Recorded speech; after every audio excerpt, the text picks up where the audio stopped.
Kitchen की साफ सफाई आज किसी भी हाल में करनी थी और आज खाना बनाने का तो बिल्कुल भी मन नहीं था क्योंकि किचन की साफ सफाई जो होने को शुरू हो गई है। सबसे पहले मैंने किचन के बर्तन साफ करने शुरू कर दी, लेकिन उससे पहले अमन जी हम सभी के लिए कचौरी और जलेबी की जगह आज कंगन ले आए। खैर कोई बात नहीं, अन्न महाराज का अपमान कभी नहीं करना चाहिए। जो समय पर मिल जाए उसे खा लेना चाहिए, वो भी खुशी खुशी। पेट पूजा करने के बाद में मैंने सबसे पहले बर्तन मांजने शुरू कर दी। जो बर्तन धुले हुए थे मैंने उनको भी अच्छे से मांज कर रखा। जब भी मैं किचन की डीप क्लीनिंग करती हूँ तो हर बार मैं कुछ ऐसा ही करती हूँ। सभी बर्तनों को एक एक करके मांज कर मैंने अच्छे से धो डाला और इसके बाद में अभी तो और भी बर्तन बाकी थे क्योंकि किचन के सारे बर्तन जो आज धोने हैं। कल मैंने किचन की शेल्फ्स में रखे डिब्बों को साफ किया, उनमें जो भी खाद्य पदार्थ रखे हुए थे उनको मैंने अखबारों पर खाली किया और उन डिब्बों को खाली होने के बाद में अच्छे से मांज कर धो डाला। किचन में कुछ एक्स्ट्रा बर्तन भी होते हैं जिनकी जरूरत हमें कभी कभी पड़ती है, लेकिन उन्हें अंदर रखा नहीं जा सकता क्योंकि उनकी जरूरत पड़ती ही रहती है। तो एक एक करके बास्केट पूरी भरती गई और सारे बर्तन अच्छे से मंच कर धुलते गए। ये वाले डिब्बे तो बिल्कुल ही एक्स्ट्रा है जो कि किसी राशन को भरने में काम में आते हैं। इस वाली बास्केट को मांजने के बाद में मैंने सबसे पहले खाना खाया और आज अमन जी हम सभी के लिए चूल्हे पर बनी रोटी, मिर्ची के टरपोरे और साथ में आलू, प्याज, पनीर की सब्जी लेकर आए और हम सब ने बैठकर बढ़िया खाना खाया। दोनों मिक्सियों को मैंने बहुत ही अच्छे से साफ किया और आज तो इस ग्रिलर का भी नंबर ले लिया। पूरी स्लैब को अच्छे से साफ किया क्योंकि इस वाली स्लैब पर अगर मैं फर्श भी धोती हूँ या ऊपर की खिड़कियां भी धोती हूँ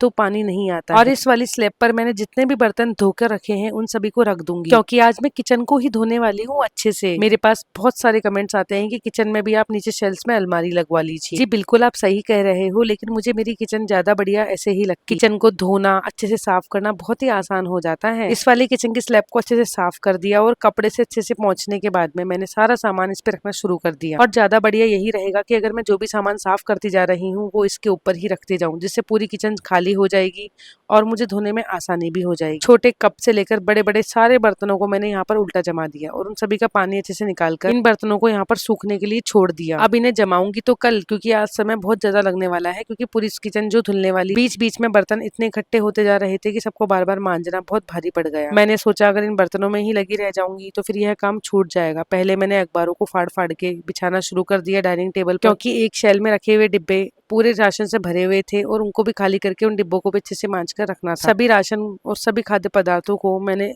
एक एक करके अखबार पर बिछाना शुरू कर दिया। वैसे तो इनको धूप लगाई जाती है और मैं इन पे धूप इसलिए नहीं लगा पाई क्योंकि यह सफाई करते करते शाम हो गई थी। कहने और देखने में बड़ा आसान लगता है, लेकिन जब करने पे आते हैं ना तो बहुत भारी पड़ जाता है किचन की साफ सफाई करना। एक एक करके सारे डिब्बे मैंने खाली कर दिए और उनको मांजने के लिए सिंक में छोड़ दिया। सारे के सारे डिब्बे मैंने अच्छे से मांज दिए थे, लेकिन उनको धोने का काम किया अमन जी ने। और दिवाली की साफ सफाई में अमन जी मेरी बहुत मदद करवा रहे हैं। सही में अगर अमन जी का सपोर्ट नहीं होता तो शायद मैं साफ सफाई अच्छे से नहीं कर पाती। अब शाम को तो सभी घर वालों के लिए खाना बनाना ही है क्योंकि शाम को थोड़ी ना बार बार बाहर का ही खाएंगे। इसीलिए मैंने सोचा क्यों ना सभी के लिए हल्का खाना बना दिया जाए। दलिया दलिया एक ऐसी चीज है जो जल्दी से बन जाती है और मैंने सोचा कि क्यों ना आज इसे ही बना दिया जाए। दलिये में मैंने थोड़ी सी दाल भी मिलाई और यह दलिया बनाकर मैंने जल्दी से तैयार किया क्योंकि किचन की साफ सफाई अभी बाकी थी। जयदेव आज थोड़ा सा सुस्त भी था, इसीलिए मैंने उसकी नजर भी उतारी। और जब किचन के सारे डिब्बे सूख कर अच्छे से तैयार हो गए थे, तो मैंने और अमन जी ने उनको अच्छे से पहुंच कर उनको रिफिल किया। अब जो यहाँ पर रायता फैलाया था उसको वापस समेटना भी तो जरूरी है। सारे काम फैलाकर छोड़ सकती हूँ, लेकिन यह रायता अगर मैंने फैलाकर छोड़ा तो मम्मी जी से डांट जरूर पड़ जाएगी मेरी। लेकिन इस बार मैंने कुछ सामग्रियों में और डिब्बों में थोड़ा सा फेरबदल कर दिया। कुछ चीजों को मैंने अलग डिब्बों में फिल किया। अब एक बार मम्मी जी को यह सब बताना पड़ेगा क्योंकि मम्मी जी भी तो कभी कभी किचन में काम करती हैं और जब भी मैं ऐसा करती हूँ तो मम्मी जी बड़ा परेशान हो जाती है क्योंकि उनको ढूंढने में बड़ी दिक्कत आती है अगर कोई भी चीज उनको नहीं मिलती है। ज्यादातर डिब्बे तो हमारे घर में ट्रांसपेरेंट ही है, उनमें सब कुछ दिखता रहता है। और मेरी एक आदत है, मेरे हाथ से रखी हुई कोई भी चीज जल्दी से नहीं मिलती है। यह हल्दी मसाले मैं सारे मम्मी जी के लिए ही रिफिल कर रही हूँ क्योंकि मम्मी जी जब भी सब्जी बनाती है तो डिब्बों से ही सारे मसाले यूज करती हैं। उनको अनकंफर्टेबल फील नहीं हो इसीलिए मैंने उनके लिए अलग से डिब्बे रिफिल कर दिए हैं। ये डिब्बे स्लैब के ऊपर ही रहेंगे जिससे नीचे का शेल बिल्कुल भी गंदा नहीं हो। या फिर शेल में मैं इसे एक अलग ही बास्केट में रख दूंगी। मम्मी जी एक बास्केट उठाएंगी और ऊपर रख के सारी सब्जी छौंक देंगी। किचन के डिब्बों का सारा काम निपटाने के बाद में हम लोग लग गए पूरी खिड़कियों को अच्छे से धोने में। सबसे पहले तो मैंने खिड़कियों के जाले साफ किए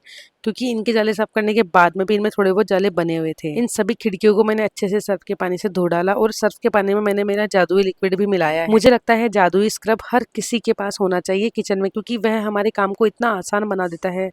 सही बता रही हूँ, जब से मैंने इस स्क्रब को यूज किया है मैंने सोचा नहीं था कि ये इतना आसान बना देगा मेरे सभी कामों को। अमन जी मुझे बार बार एक ही बात बोल रहे थे कि तुम बहुत सावधानी से खड़ी होकर काम करो।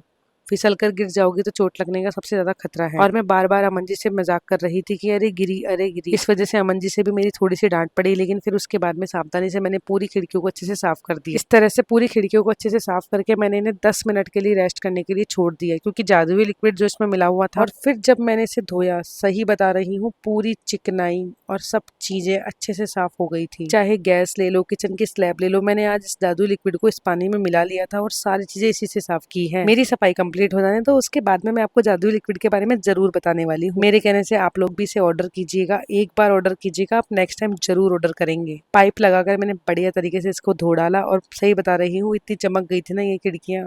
ये सारा कमाल मेरे हाथों का नहीं, जादुई लिक्विड का भी है साथ। अगर मैं इस जादुई लिक्विड को यूज नहीं करती तो ये कमाल कैसे होता। किचन की यह स्लैब साफ करना थोड़ा सा भारी हो जाता है, क्योंकि साथ में किचन की स्लैब भी हो जाती है और खिड़कियां भी हो जाती है। लेकिन एक बार तो मन में यही था ना कि दिवाली की सफाई जैसे जैसे करके निपटानी ही है, और यह सब तो मेरे अलावा आप सभी भी करने वाले हैं अपने घर में साफ सफाई। आज सिर्फ पूरे घर में सफाई सफाई और सफाई ही चल रही थी। ऊपर की खिड़की अच्छे से साफ होने के बाद में मैंने किचन की स्लैब पे भी वाइपर चलाया, क्योंकि यह भी अच्छे से धुलकर साफ हो गई थी। सिंक एरिया मैंने इससे पहले क्लीन कर ही लिया था और उसके बाद में मैंने कपड़े से पूरी किचन को अच्छे से साफ कर डाला। देख रहे हो आप मेरी किचन को कितनी चमचमा रही है, लेकिन यह चमचमाती किचन के पीछे जादुई लिक्विड ने मेरी मेहनत को बहुत कम कर दिया है। और सही बता रही हूँ, अगर दिवाली की सफाई इस तरीके से ना हो तो कोई मतलब नहीं है दिवाली की सफाई करने का। जादुई लिक्विड की वजह से तो इस पूरे गीजर को मैंने अच्छे से साफ कर दिया। इस पे इतनी ज्यादा चिकनाई जमी हुई थी, आप देख सकते हो। यह पहले कितना काला हो रखा था और काले होने के साथ साथ इसमें चिकनाई भी बहुत ज्यादा जम गई थी। तो इस जादुई लिक्विड से पूरी चिकनाई अच्छे से साफ हो गई। सही में ये तो बहुत ही प्यारा है। सफाई से फ्री होने के बाद मैं आपको इस जादुई लिक्विड के बहुत सारे जादू एकदम लाइव टेस्ट करके दिखाने वाली हूँ। जब आपको यकीन आ जाए तो ही आप इसे खरीदिएगा। और सही बता रही हूँ, आप जब इसे खरीदेंगे ना तो आप इसे वापस जरूर खरीदेंगे। मैंने तो अपनी दिवाली की सफाई बहुत ही आसान बना ली है। इस वाली खिड़की का भी आज मैंने नंबर ले ही लिया। वैसे अमन जी को बहुत ज्यादा डर लग रहा था कि कहीं मैं गिर ना जाऊं, इसीलिए वो बार बार मुझे पकड़ रहे थे। लेकिन सही बताऊं तो मेरी पकड़ बड़ी मजबूत है, मैं नहीं गिरने वाली हूँ। मुझे आदत है यह सारे काम करने की। और दिन तो इतना डर नहीं रहता है, लेकिन आज ज्यादा डर इसलिए लग रहा था क्योंकि आज पैरों में और पूरे फर्श पर, खिड़की के किनारों पर हर जगह चिकनाई जमी हुई थी, सर्फ की और लिक्विड की। और आज तो मेरे चोट लगते लगते भी बच गई। सफाई के बीच में ही कुछ ऐसा हुआ। क्या हुआ वो व्लॉग में आप सभी को आगे पता चल जाएगा।